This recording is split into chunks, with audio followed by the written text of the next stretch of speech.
Hello hi नमस्ते। आज म तपाईहरुको बीचमा एउटा एकदमै इन्ट्रेस्टेड टपिक लिएर आएको छु।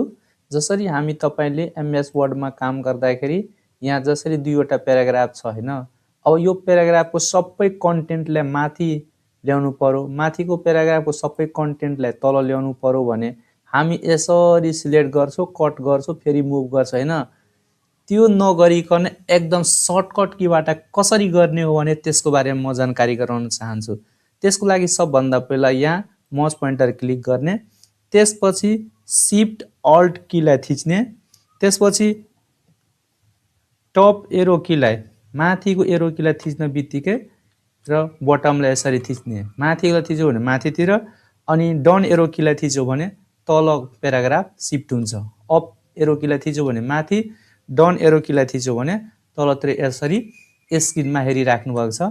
एकैचोटी होल प्याराग्राफ नै माथि र तल शिफ्ट गर्न सकिन्छ।